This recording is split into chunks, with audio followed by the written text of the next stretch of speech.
भारत की सेनाओं ने पाकिस्तान में आतंक के ठिकानों पर, उनके ट्रेनिंग सेंटर्स पर सटीक प्रहार किया। आतंकियों ने सपने में भी नहीं सोचा था कि भारत इतना बड़ा फैसला ले सकता है। लेकिन जब देश एकजुट होता है, नेशन फर्स्ट की भावना से भरा होता है, राष्ट्र सर्वोपरि होता है,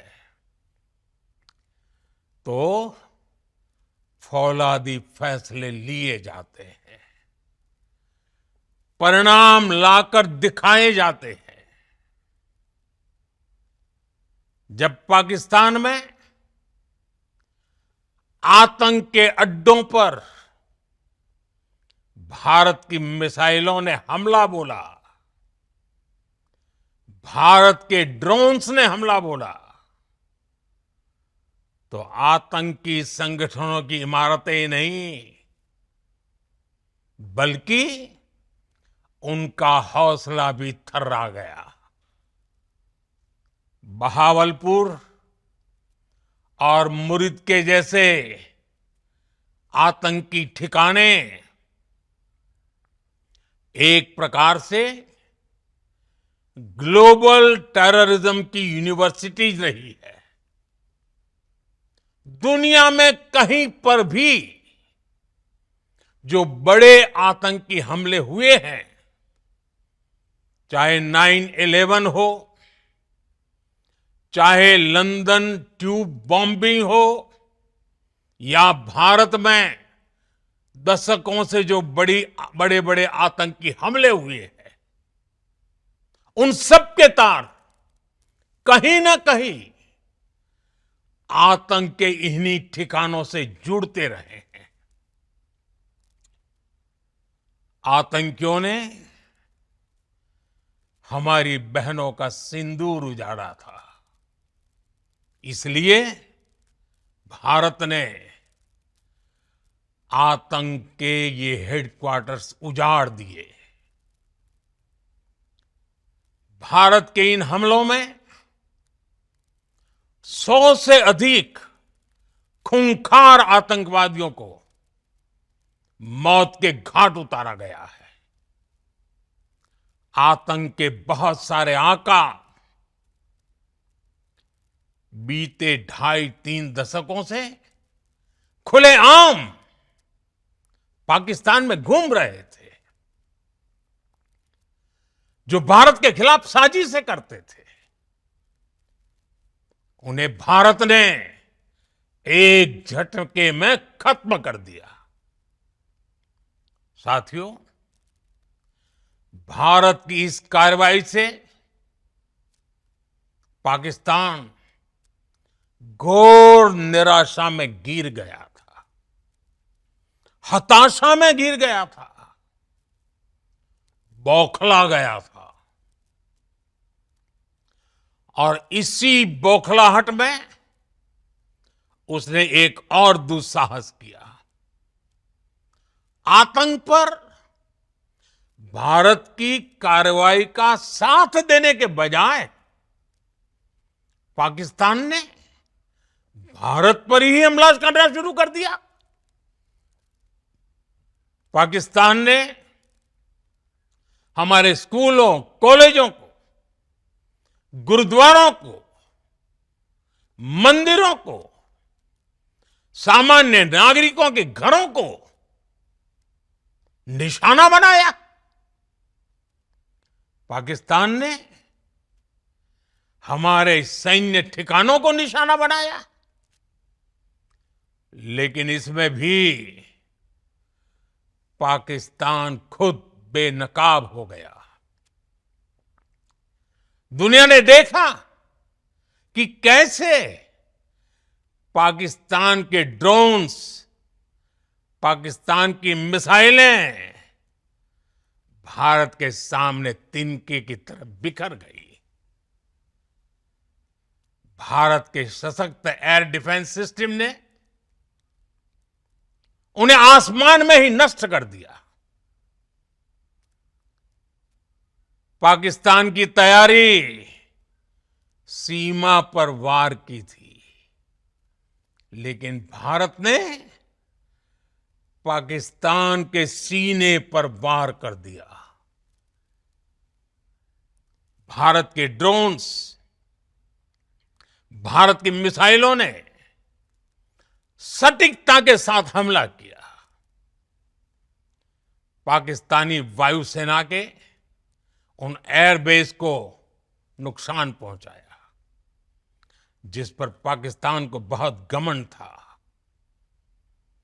भारत ने पहले 3 दिनों में ही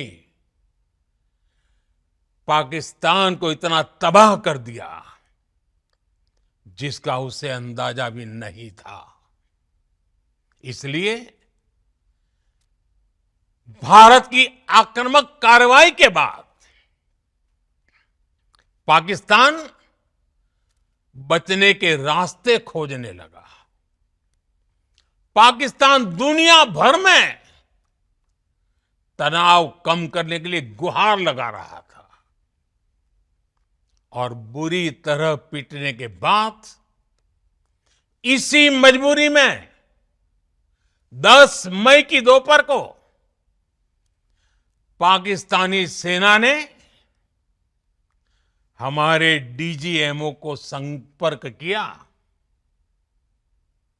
तब तक हम आतंकवाद के इंफ्रास्ट्रक्चर को बड़े पैमाने पर तबाह कर चुके थे। आतंकियों को मौत के घाट उतार दिया गया था। पाकिस्तान के सीने में बसाए गए आतंक के अड्डों को हमने खंडहर बना दिया था। इसलिए जब पाकिस्तान की तरफ से गुहार लगाई गई, पाकिस्तान की तरफ से जब ये कहा गया कि उसकी ओर से आगे कोई आतंकी गतिविधि और सैन्य दुस्साहस नहीं दिखाया जाएगा, तो भारत ने भी उस पर विचार किया। और मैं फिर दोहरा रहा हूं, हमने पाकिस्तान के आतंकी और सैन्य ठिकानों पर अपनी जवाबी कार्रवाई को अभी सिर्फ स्थगित किया है। आने वाले दिनों में हम पाकिस्तान के हर कदम को इस कसौटी पर मापेंगे कि वो क्या रवैया अपनाता है।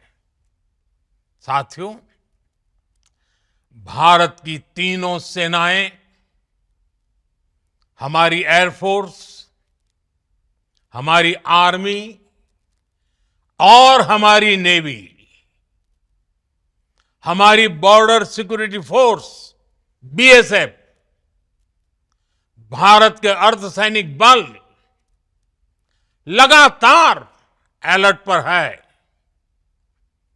सर्जिकल स्ट्राइक और एयर स्ट्राइक के बाद अब ऑपरेशन सिंदूर आतंक के खिलाफ भारत की नीति है। ऑपरेशन सिंदूर ने आतंक के खिलाफ लड़ाई में एक नई लकीर खींच दी है, एक नया पैमाना, न्यू नॉर्मल तय कर दिया है। पहला, भारत पर आतंकी हमला हुआ तो मुंह तोड़ जवाब दिया जाएगा। हम अपने तरीके से, अपनी शर्तों पर जवाब देकर रहेंगे। हर उस जगह जाकर कठोर कार्रवाई करेंगे जहां से आतंक की जड़ें निकलती हैं। दूसरा, कोई भी न्यूक्लियर ब्लैकमेल भारत नहीं सहेगा। न्यूक्लियर ब्लैकमेल की आड़ में पनप रहे आतंकी ठिकानों पर भारत सटीक और निर्णायक प्रहार करेगा। तीसरा, हम आतंक की सरपरस्त सरकार और आतंक के आकाओं को अलग अलग नहीं देखेंगे। ऑपरेशन सिंदूर के दौरान दुनिया ने पाकिस्तान का वो घिनौना सच फिर देखा है, जब मारे गए आतंकियों को विदाई देने पाकिस्तानी सेना के बड़े बड़े अफसर उमड़ पड़े। स्टेट स्पॉन्सर्ड टेररिज्म का ये बहुत बड़ा सबूत है। हम भारत और अपने नागरिकों को किसी भी खतरे से बचाने के लिए लगातार निर्णायक कदम उठाते रहेंगे। साथियों, युद्ध के मैदान पर हमने हर बार पाकिस्तान को धूल चटाई है और इस बार ऑपरेशन सिंदूर ने नया आयाम जोड़ा है। हमने रेगिस्तानों और पहाड़ों में अपनी क्षमता का शानदार प्रदर्शन किया और साथ ही न्यू एज वॉरफेयर में भी अपनी श्रेष्ठता सिद्ध की। इस ऑपरेशन के दौरान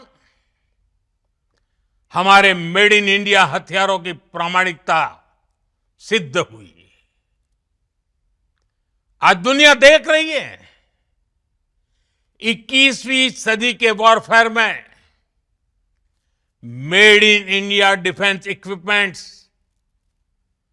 इसका समय आ चुका है। साथियों, हर प्रकार के आतंकवाद के खिलाफ हम सभी का एकजुट रहना, हमारी एकता हमारी सबसे बड़ी शक्ति है। निश्चित तौर पर ये युग युद्ध का नहीं है, लेकिन ये युग आतंकवाद का भी नहीं है। टेररिज्म के खिलाफ जीरो टॉलरेंस,